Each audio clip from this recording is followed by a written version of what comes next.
Ben Underwood is blind. Both eyes were removed when he was 3, leaving him with no vision at all. So how on earth does Ben do this? And this? And even this? I don't think I've ever come across somebody like Ben. He was quite unique. Ben lost his eyes to cancer, but unbelievably, he's taught himself to see with sound. If he chooses to go out there and ride that bicycle, let him ride the bicycle. It's got to be very smart. Somewhere in there, it's a little genius going on. I don't consider myself blind. Ain't nothing wrong with me.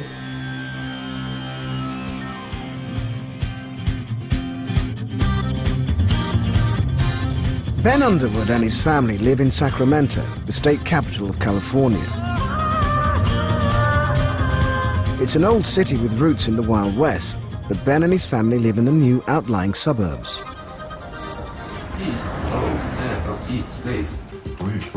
Ben uses many common aids for the blind, like speaking software for the computer, so he can jot down his rap lyrics. He's also written a book and does schoolwork on a high-tech braille writer.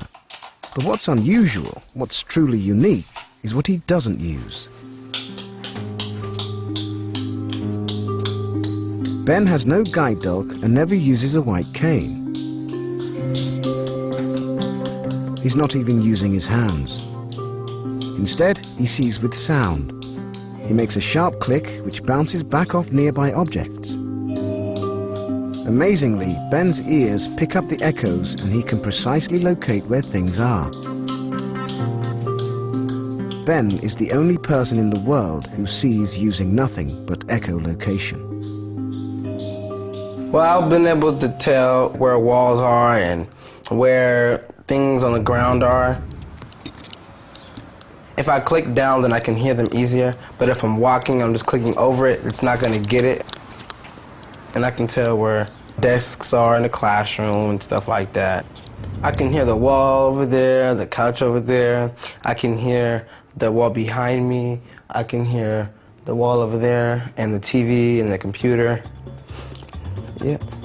Ben, I need a towel for drying because I don't have all my kitchen towels in here. All right, Mom, I'm gonna go get it. Ben's echolocation is so good that at home his mum, Aquanetta, Uncle Kerry, and brother Isaiah make no allowances for his blindness at all. When I was a little kid, I didn't really know he was blind. I just knew he was my brother. Did he make it? He's determined to do what he's gonna do. And he refuses for somebody to label him as blind. You see this kid that has a whole different way of thinking. It's magic and it's real. I don't think I've ever seen anyone quite as remarkable as Ben, nor have I seen anyone quite as remarkable as Ben's mom. And I think that's a lot of the secret to Ben's amazing talents. He knows that there's nothing impossible for him, and it's not. Whatever he wants to do, I tell him he can see. Aquanetta has refused to allow the loss of Ben's eyes to overshadow their lives.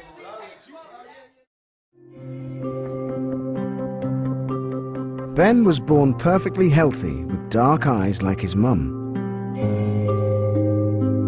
But when he was 2, she looked into his eyes and saw something was terribly wrong. In his pupil, it looked like a marble, or when you shine a light at night on a cat's eye, and you know how that looks like a marble or like a light or fluorescent. And that's what it looked like. And within 3 days, it turned white. In Ben's eye was a rapidly growing malignant tumor, retinoblastoma. It's a rare infant eye cancer that affects only 6 children per million. If left to its own devices, it would be lethal. It would kill him.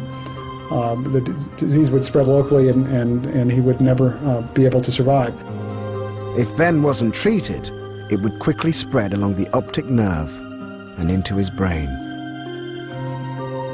If it's not caught very early, often the treatment is to have to actually remove the eye in order to save the body from having it spread. And Ben, of course, had very aggressive treatment. In an attempt to save his sight, doctors immediately began intense chemo and radiotherapy. But after 10 months, there was still some scattered tumor.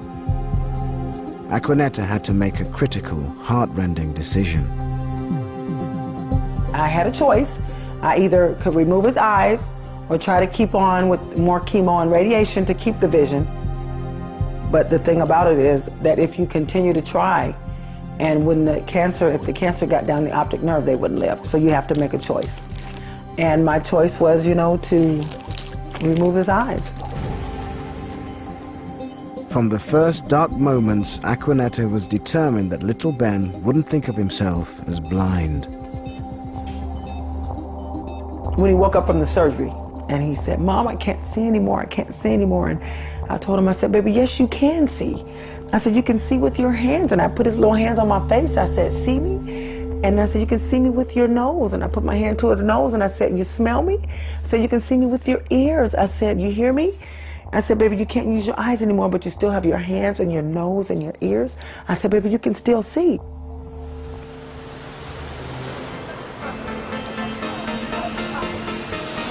To this day, Aquanetta describes the world so Ben can experience life to the full. Mom, where you stand right now?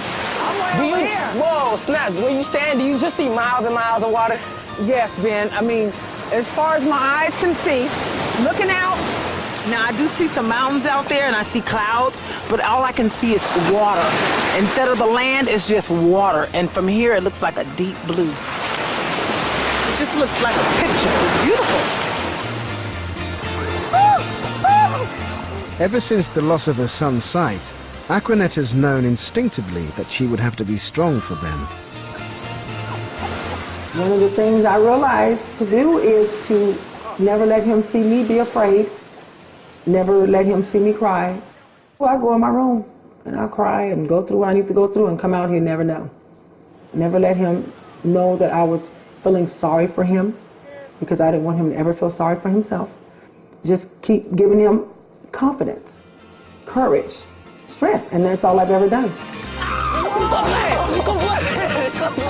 Aquanetta was stunned when just a year after the operation to remove his eyes, her little boy began to see again, with sound.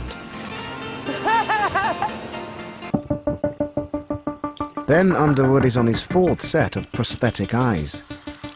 His mum, Aquanetta, still treasures the ones he had as a little boy. I had him in a safe place and I can't find his eyes. I lost my baby's eyes, oh my God. Since he lost his own eyes to retinal cancer, Ben's had several pairs, each increasing in size. They ensure his eye sockets grow normally. Okay, here they are, here's one set. Oh, these might be the first set. His first eyes. These are my favorites. And then they were the first, and they look so real and so natural. It's very important to me that he looks as normal as he possibly can look, because I want him to be as normal as he possibly can be. Ben's eyes look natural, but they'll never help him see. Just 1 year after the operation to remove his eyes, Ben astonished his mum when he performed what seemed like a miracle. He was in the back seat in his car seat, and we're driving down the street. He said, "Mom, you see that big building out there?" And I said, "I see the big building out there. Do you see that big building out there?" It just kind of tripped me out. I'm like, I can see this. I know this boy can't see. We see an object, like a building, because light is reflected from the surface into our eyes. Sound behaves in a similar way. Little Ben's ears were picking up the noise of city traffic, bouncing back from the big building that he was passing. Driven along in the car, Ben heard that the side streets sounded different from the buildings. He found he could form a picture of them with sound. Seeing with sound transformed Ben's life. His mum let him play in the street because his sound pictures seemed to make him more aware of danger than his sighted friends.